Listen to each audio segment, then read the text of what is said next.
अस्सलाम वालेकुम my dear students, welcome back. आज हम एक नए वीडियो लेक्चर के साथ जो कि है राइबोसोम्स, क्योंकि हमने स्टार्ट किया था structure of a typical cell को।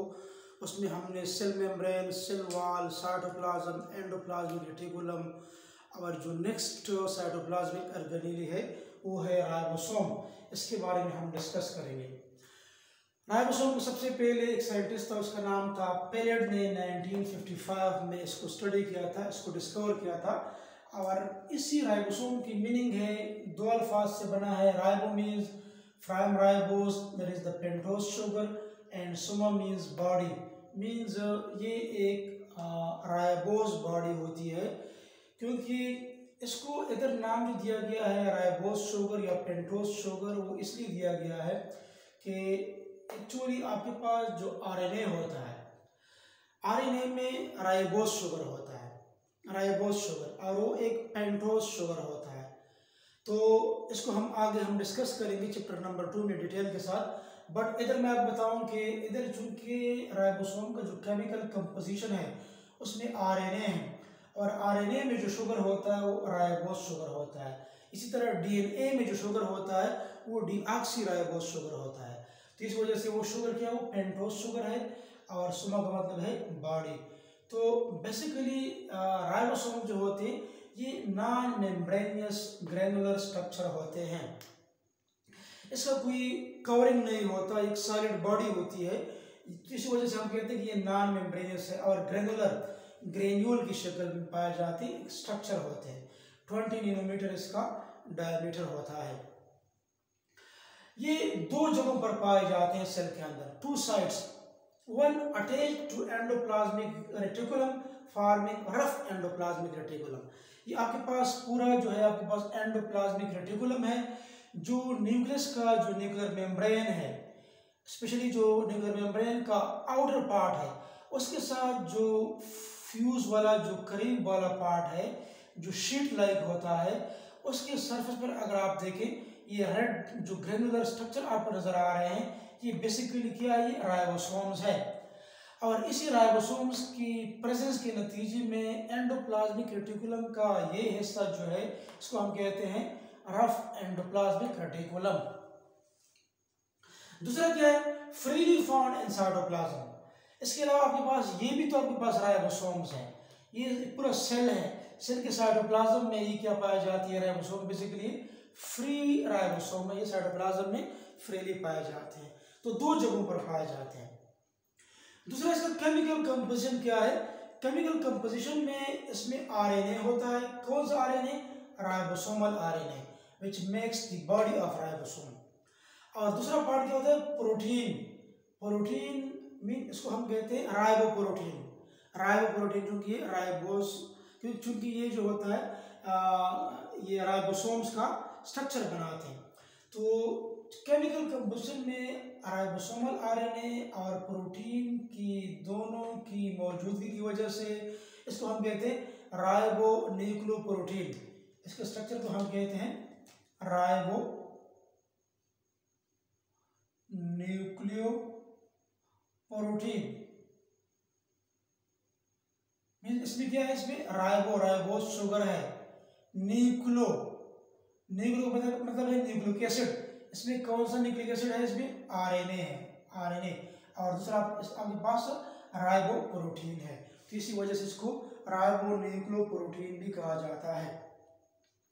ये दोनों जो होते हैं ये ऑलमोस्ट इक्वल अमाउंट में पाए जाते हैं। 50% आरएनए, 50% प्रोटीन पाए जाते हैं इसका जब राइबोसोम बनता है, स्पेशली जो यूकैरियोटिक सेल होते हैं। फिजिकल स्ट्रक्चर किस तरह होता है, फिजिकल स्ट्रक्चर दो सब यूनिट पर मुश्तमिल होता है। एक को हम कहते हैं लार्जर सब यूनिट, या आपके पास लार्जर सब यूनिट है, और एक आपके पास स्मॉलर सब यूनिट है। लार्जर एंड स्मॉलर ये आपके पास फिजिकल स्ट्रक्चर बनाते हैं। अब राइबोसोम तो यूकैरियोटिक सेल में भी पाए जाते हैं और प्रोकैरियोटिक सेल में भी पाए जाते हैं। अब आपके पास जो यूकैरियोटिक राइबोसोम है उसका जो सेडिमेंटेशन है, रेट है उसका, वो इसका 80s है। इसका मतलब है इस Svedberg unit of sedimentation in a centrifuge. इससे पहले हमने सेल्फ फ्रैक्शनेशन का टॉपिक डिटेल में हमने पढ़ा था, उसको आप थोड़ा सा एक नज़र देख लें, आपको सेडिमेंटेशन का आपको पता चल जाएगा कि सेडिमेंटेशन क्या होता है, कैसे एक टेस्ट ट्यूब के अंदर राइबोसोम सेडिमेंट होता है जब इसी टेस्ट ट्यूब को हम सेंट्रीफ्यूज में रखते हैं, क्योंकि इस पर सेंट्रीफ्यूगल फोर्स होता है। उसको हम डिटेल में उसी टॉपिक में सेल्फ फ्रैक्शनेशन में हम पढ़ चुके हैं। बट इधर हम सिर्फ ये पढ़ रहे हैं कि जो यूकैरियोटिक सेल होता है उसमें राइबोसोम 80 स्वेडबर्ग 80 इसका होता है। बस 80 के जो लार्जर सब यूनिट है वो 60s है और जो स्मॉलर सब यूनिट है वो 40s है। चूंकि ये बायोलॉजी है, ये मैथमेटिक्स नहीं है। मैथमेटिक्स में जब हम 60 को 40 के साथ जमा करते हैं तो फिर तो 100 आता है, लेकिन बायोलॉजी में हमारे पास 100 नहीं आता, बल्कि कितना आता है, आपके पास 80 आता है, क्योंकि ये सेडिमेंटेशन रेट को रिप्रेजेंट कर रहा है।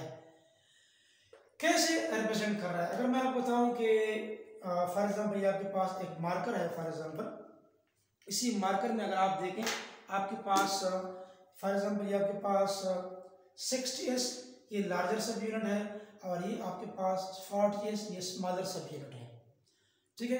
तो ये चूंकि डेंसिटी ग्रेडियंट के बेस पर ये होता है, इसकी सेडिमेंटेशन होती है। तो आप देखें जब किसी ऑब्जेक्ट का वॉल्यूम ज़्यादा होता है तो इसकी डेंसिटी कम हो जाती है।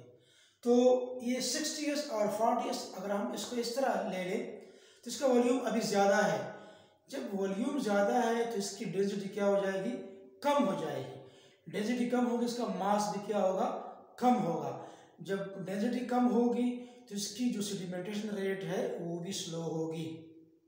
तो इसी वजह से हम कहते हैं कि आपके पास ये 60s और 40s है, बट इन दोनों की कॉम्बिनेशन से आपके पास 80 आता है। वो कैसे? जब आपने दोनों को, स्मॉलर सब यूनिट को लार्जर सब यूनिट को इस तरह फ्यूज कर दिया, मिला दिया इसका, तो इसका वॉल्यूम क्या हो गया, कम हो गया। जब वॉल्यूम कम हो गया तो इसका मास ज़्यादा हो गया, मास ज़्यादा हो गया तो डेंसिटी क्या हो गई, ज़्यादा हो गई, तो इसकी सेडिमेंटेशन रेट बढ़ जाएगी, तो जल्दी ये बैठ जाएगी तह में, क्योंकि इसकी सेडिमेंटेशन रेट बढ़ जाती है। तो इसी वजह से आपके पास क्या हो जाता है, आपके पास ये 80 स्वेडबर्ग आता है 100 के बजाय। दोबारा मैं आपको बताऊं कि वॉल्यूम के ज़्यादा होने से डेंसिटी कम हो जाती है, डेंसिटी वॉल्यूम का इन्वर्सली प्रोपोर्शनल है। ये आपके पास 60s है लार्जर सब यूनिट, इसकी सेडिमेंटेशन रेट इंडिविजुअली 60s होगी, और ये 40s है, इंडिविजुअली इसकी 40s होगी। लेकिन अगर आप दोनों को इस तरीके से कर ले तो फिर इसका वॉल्यूम तो ज़्यादा होगा, इसकी जब इसकी सेडिमेंटेशन होगी तो डेंसिटी इसकी क्या हो जाएगी, कम हो जाएगी, क्योंकि वॉल्यूम ज़्यादा है। जब डेंसिटी कम होगी तो सेडिमेंटेशन रेट इसकी कम हो जाएगी बैठने की। जब दोनों को हम मिला लेते हैं तो वॉल्यूम कम हो गया, मैस ज़्यादा हो गया, मास ज़्यादा हो गया, तो फिर डेंसिटी ज़्यादा हो जाएगी, तो सेडिमेंटेशन रेट क्या हो जाएगी, जल्दी हो जाएगी। तो 100 की बजाय मतलब ये क्या कितना हो जाएगा, ये 80 पे बैठ जाएगा, इसकी सेडिमेंटेशन रेट बढ़ जाएगी। इसी तरह प्रोकैरियोटिक राइबोसोम भी है, उसका 70 स्वेडबर्ग है, बट दो यूनिट जो उसके हैं, लार्जर यूनिट 50s है, स्मॉलर सब यूनिट 30s है। ये भी सेम इसी तरह है जो मैंने इसी पेन का आपको एग्जांपल दे दिया। तो बेसिकली एस जो होता है ये Svedberg unit of sedimentation in a centrifuge है, और स्वेडबर्ग जो है it is the unit of time equal to 10 raised to the power minus 13 seconds। मतलब एक Svedberg 10 raised to the power minus 13 second के बराबर होता है। एमसीक्यूज पॉइंट ऑफ व्यू से इंपॉर्टेंट है, इनडिकेट में, नीट में, ईटा में। और ये जो 10 raised to the power minus 13 second है ये बराबर है 100 फेम्टोसेकंड, 100 फेम्टोसेकंड के बराबर होते हैं। मतलब एक जो आपके पास स्वेडबर्ग है वो फिर आपके पास 100 फेम्टोसेकंड में फिर ये 100 होते हैं। और ये जो आपके पास एक फेम्टोसेकंड है 1 fs, ये 10 raised to the power minus 15 second के बराबर होता है। ये एमसीक्यूज में आ सकते हैं। तो आपके पास जो प्रोकैरियोटिक राइबोसोम है जो कि 70 स्ट्रैंड वर्ग है, ये क्या है? Similar to mitochondria and chloroplast ribosomes of eukaryotic cell. आपके पास जो फॉर एग्जांपल आपके पास ये पूरा यूकैरियोटिक सेल है क्योंकि इसमें मेम्ब्रेन बाउंडेड न्यूक्लियस मौजूद है। तो आपके पास ये यूकैरियोटिक सेल है। तो जो आपके पास यूकैरियोटिक सेल होते हैं उसके जो राइबोसोम्स है किसके? क्लोरोप्लास्ट और माइटोकॉन्ड्रिया के, ये सिमिलर होते हैं प्रोकैरियोटिक राइबोसोम के साइज के साथ। इसलिए अगर कहीं पर आपको सामने आ जाए कि यूकैरियोटिक सेल में राइबोसोम 80 स्ट्रैंड वर्ग होता है, तो आपको ये टेक्निकली सही नहीं है, क्योंकि अगर आपने कहा कि यूकैरियोटिक सेल में राइबोसोम जो है वो 80 स्ट्रैंड वर्ग है, तो फिर तो राइबोसोम यूकैरियोटिक सेल में माइटोकॉन्ड्रिया और क्लोरोप्लास्ट में भी मौजूद है। उधर तो आपके पास क्या है? आपके पास 70 स्ट्रैंड वर्ग है, ठीक है ना। आपके पास स्पेशली जो राइबोसोम है यूकैरियोटिक सेल का, वो आपके पास एक ये रफ एंडोप्लाज्मिक रेटिकुलम के राइबोसोम्स और दूसरे जो फ्रीली पाए जा रहे हैं ये राइबोसोम जो है आपके पास क्या है? आपके पास ये 80 स्ट्रैंड वर्ग है। ये क्या आपके पास 80 स्ट्रैंड वर्ग, ये यूकैरियोटिक के साइटोप्लाज्म के राइबोसोम्स हैं। तो अगर हम कहें कि यूकैरियोटिक सेल्स के राइबोसोम की साइज या राइबोसोम 80 स्ट्रैंड वर्ग है, तो इस तरह कहना ठीक नहीं है, क्योंकि सेल में तो फिर माइटोकॉन्ड्रिया और क्लोरोप्लास्ट भी होते हैं, उसके राइबोसोम 70 स्ट्रैंड वर्ग होते हैं। तो हमें इस तरह कहना चाहिए कि यूकैरियोटिक सेल जो होता है उसके जो साइटोप्लाज्म में जो राइबोसोम है और जो एंडोप्लाज्मिक रेटिकुलम में राइबोसोम है उसका साइज 80 स्ट्रैंड वर्ग है। सेल नहीं कहना चाहिए, क्योंकि फिर सेल में तो फिर आपके पास माइटोकॉन्ड्रिया भी आते हैं साइटोप्लाज्म में, और आपके पास फिर दूसरा जो है आपके पास क्लोरोप्लास्ट भी आता है। इसके अलावा जो है ये जो आपके पास माइटोकॉन्ड्रिया और क्लोरोप्लास्ट है, इंशाल्लाह इसके अपने इंडिविजुअल लेक्चर में हम इसके बारे में डिटेल से पढ़ेंगे कि इसका जो राइबोसोम का जो सेडिमेंटेशन रेट है वो 70 क्यों है। इसके लिए एक थ्योरी है एंडोसिम्बायोटिक थ्योरी, वो इसी के बेस पर वो है, उसको इंशाल्लाह हम फिर बाद में डिटेल से हम डिस्कस करेंगे। अभी आपके पास हमने पढ़ा कि जो फिजिकल स्ट्रक्चर है वो तो दो सब यूनिट पर मुश्तमिल है, लार्जर सब यूनिट और स्मॉलर सब यूनिट। तो आपके पास फॉर एग्जाम्पल ये राइबोसोम है, ये स्मॉलर सब यूनिट है, ये आपके पास लार्जर सब यूनिट है। दोनों मैग्नीशियम आयन के नतीजे में आपस में जुड़े हुए होते हैं। मैग्नीशियम आयन उसमें जो फास्फेट होता है वो फास्फेट जो होता है उसमें फिर मैग्नीशियम आयन जो होता है उसकी अटैचमेंट में क्या करता है? हेल्प करता है। तो अभी आपके पास जो स्मॉलर सब यूनिट है और लार्जर सब यूनिट है ये मैग्नीशियम आयन के नतीजे में मिलते हैं। अगर मैग्नीशियम आयन की कंसंट्रेशन ज़्यादा है तो दो यूनिट आपस में मिलकर राइबोसोम की बॉडी बनाता है। अगर मैग्नीशियम आयन की कंसंट्रेशन कम है या नहीं है तो फिर ये इंडिविजुअली सब यूनिट पाए जाते हैं, प्रॉपर राइबोसोम का स्ट्रक्चर नहीं बनाते। अब अगर आप देखें जो आपके पास राइबोसोम होते हैं प्रोकैरियोट्स में, तो ये 10,000 राइबोसोम पाए जाते हैं प्रोकैरियोटिक के बॉडी में, और जो यूकैरियोटिक सेल होते हैं उसके बॉडी में मोर देन 10,000 राइबोसोम पाए जाते हैं। एक जगह पर यूकैरियोटिक राइबोसोम की तादाद कुछ 10 मिलियन आई है कि यूकैरियोटिक सेल में 10 मिलियन राइबोसोम पाए जाते हैं। अब राइबोसोम बेसिकली किधर सिंथेसाइज होते हैं? ये न्यूक्लियोलस में। आपके पास जो ये आपके पास बॉडी है, ये आपके पास न्यूक्लियस है फॉर एग्जांपल सेल के अंदर, इसके अंदर एक बॉडी होती है, इसको हम कहते हैं न्यूक्लियोलस, एक और राउंडेड बॉडी है तो हम न्यूक्लियोलस कहते हैं। ये क्या है? बेसिकली आपके पास न्यूक्लियोलस एक और राउंडेड बॉडी है न्यूक्लियस के अंदर। ये जो आपके पास न्यूक्लियोलस है इधर राइबोसोम सिंथेसाइज्ड होते हैं, तो हम कहते हैं कि nucleolus is the factory of ribosome. Nucleolus is called the factory of ribosome because these are synthesized in the nucleolus. और प्रोटीन का मेन काम क्या है? प्रोटीन सिंथेसिस, प्रोटीन जो बॉडी के अंदर बनते हैं। बेसिकली जो आपके बॉडी की प्रोटीन्स है स्पेशली ये जो होते हैं, ये जो फ्रीली राइबोसोम होते हैं ये बनाते हैं बेसिकली।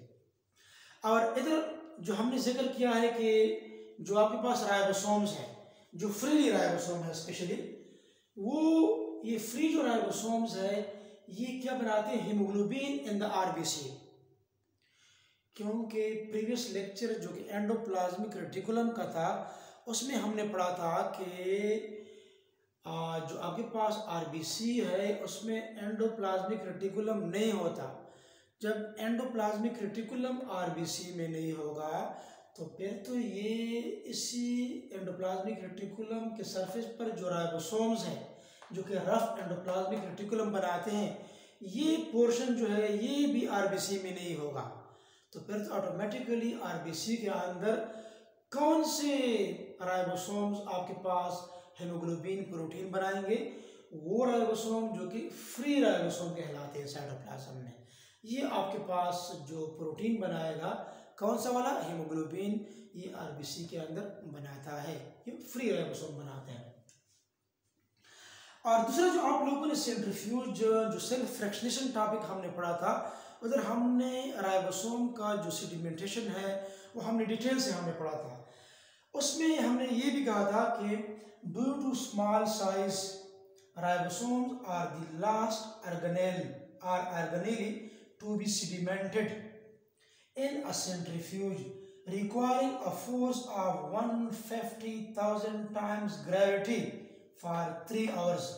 तो अगर आपको कहीं एमसीक्यूज में आ जाए कि राइबोसोम की सेडिमेंटेशन के लिए जब इसको हम सेंट्रीफ्यूज में सेडिमेंट करते हैं तो इसके लिए कितना फोर्स रिक्वायर्ड होता है, 150,000 टाइम्स ग्रेविटेशनल फोर्स और ग्रेविटी रिक्वायर्ड है। कितना टाइम के लिए होगा, 3 आवर्स के बेस पर हम इस राइबोसोम्स को टेस्ट ट्यूब के अंदर सेडिमेंट करेंगे, तह में बैठ जाएगा, पेलेट बन जाएगा। So these are very very important.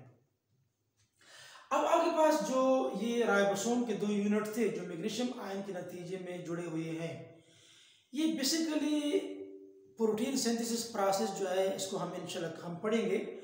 तो वो कैसे होता है प्रोटीन सिंथेसिस, आपको पता है कि इसमें 2 स्टेप्स इन्वॉल्व होते हैं। ट्रांसक्रिप्शन, जब डीएनए से मैसेंजर आरएनए बनता है तो ये ट्रांसक्रिप्शन है।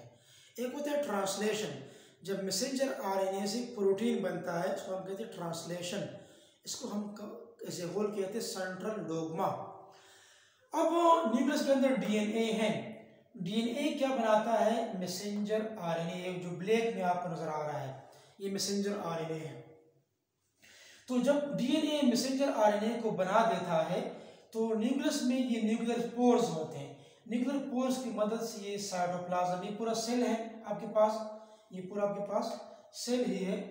तो अगर मैं इस तरह बना लूँ तो ये सेल है, सेल के अंदर ये साइटोप्लाज्म है। तो डीएनए से मैसेंजर आरएनए न्यूक्लियर पोर की मदद से साइटोप्लाज्म में आ जाता है। और ये 2 यूनिट जो कि राइबोसोम बनाते हैं, स्पेशली ये जो पूरा राइबोसोम है इसका जो ये स्मॉलर यूनिट है ये मैसेंजर आरएनए के साथ अटैच हुआ होता है। आगे फिर इस स्मॉलर के साथ फिर लार्जर सब यूनिट अटैच हुआ होता है। सो ये एमसीक्यूज पॉइंट ऑफ व्यू से इंपॉर्टेंट है कि मैसेंजर आरएनए के साथ राइबोसोम का कौन सा सब यूनिट अटैच हुआ होता है, स्मॉलर सब यूनिट अटैच हुआ होता है। फिर स्मॉलर के साथ फर्दर फिर लार्जर सब यूनिट अटैच हुआ होता है। तो इस तरीके से इसी मैसेंजर आरएनए पर एक राइबोसोम, दूसरा, तीसरा, बहुत सारे राइबोसोम्स जब मैसेंजर आरएनए पर अरेंज हो जाते हैं तो स्ट्रक्चर को हम कहते हैं polysome. Poly mean many, Soma mean body, many body of ribosomes, ये इस पर क्या हो जाते हैं, अटैच हो जाते हैं। इसको हम कहते हैं पॉलीसोम कहा जाता है इसको। अब आपको ये भी पता है कि कैसे प्रोटीन ये पॉलीपेप्टाइड चेन बनता है, इधर भी मैंने ड्रा किया है। बेसिकली आपको पता होना चाहिए कि फॉर एग्जांपल आपके पास ये मैसेंजर आरएनए है, इस पर इस तरीके से ट्रिपलेट ऑफ नाइट्रोजनस बेसेस होते हैं। फॉर एग्जांपल हम कहते हैं कि एडेनिन है, यूरासिल है, ग्वानिन है, एयूजी है, ठीक है। तो फिर इसी कोड के मुताबिक ट्रांसफर आरएनए एक स्पेसिफिक अमीनो एसिड को पिक करेगा और उसी अमीनो एसिड को क्या करेगा, इधर राइबोसोम के साइड पर इसको लाएगा। फॉर एग्जांपल साइटोप्लाज्म में आपके पास ये है, आपके पास एक अमीनो एसिड, ये भी आपके पास क्या है, एक अमीनो एसिड है, ये भी आपके पास एक अमीनो एसिड है। तो जो ट्रांसफर आरएनए होता है ये कुछ क्लोवर शेप होती है, शफ्तल के पत्ते की तरह होती है। इसी ये आपके पास फॉर एग्जांपल है ट्रांसफर आरएनए, इस पर भी ट्रिपलेट ऑफ नाइट्रोजनस बेसिस होते हैं। अब जो आपके पास नाइट्रोजनस बेसिस है मैसेंजर आरएनए पर, इसको हम कहते हैं कोडान। कोई आपसे पूछे what is codon, triplet of nitrogenous bases present on messenger RNA is called codon. एक होता है एंटीकोडान। एंटीकोडान क्या होता है, ये जो आपके पास ट्रिपलेट ऑफ नाइट्रोजनस बेसिस है which are present on transfer RNA are called anticodon. They are called anticodon. अब ट्रांसफर आरएनए एक स्पेसिफिक अमीनो एसिड को पिक करेगा, फॉर एग्जांपल ये 1 है, ये 2 है, ये 3 है। हर एक प्रोटीन में अमीनो एसिड का अपना एक सीक्वेंस होता है। अब इसी सीक्वेंस के मुताबिक ये अमीनो एसिड इधर लाएगा 1 2 3 इस तरीके से, तो इसके दरमियान पेप्टाइड बॉन्ड बनता है। इस तरीके से बहुत सारे अमीनो एसिड जो होते हैं आपस में अरेंज होकर एक पॉलीपेप्टाइड चेन बनाते हैं, जो एक स्पेसिफिक प्रोटीन को क्या करते हैं, रिप्रेजेंट करते हैं। तो इस तरीके से क्या होती है, प्रोटीन की सिंथेसिस होती है। प्रोटीन की सिंथेसिस किसका फंक्शन है, ये राइबोसोम का फंक्शन है। तो आज के लेक्चर में हमने इसी राइबोसोम के बारे में हमने डिटेल से हमने पढ़ा। अगर फिर भी आपको कहीं समझ नहीं आ रही तो आप कमेंट बॉक्स में पूछ सकते हैं। हमारे चैनल को ज़रूर सब्सक्राइब करें, इससे हमें सपोर्ट मिलता है। अगर आप लोग चैनल को सब्सक्राइब नहीं करेंगे तो हम मोटिवेट नहीं होते, हम नेक्स्ट लेक्चर प्रिपेयर नहीं कर सकते। तो इसलिए आप लोग क्या करें, चैनल को सब्सक्राइब करें, चैनल्स को अपने दोस्तों के साथ शेयर करें, टॉपिक्स को, लेक्चर्स को अपने सोशल मीडिया पर शेयर करते जाएं, ताकि इससे हमारी एनर्जी लेवल रेज हो, हमें सपोर्ट मिल सके। लाइक भी दिया करें और कमेंट्स भी ज़रूर दिया करें, ताकि हम आपके लिए नए वीडियो लेक्चर सामने ले आएँ। दुआओं में हमें याद रखें। अल्लाह हाफिज़।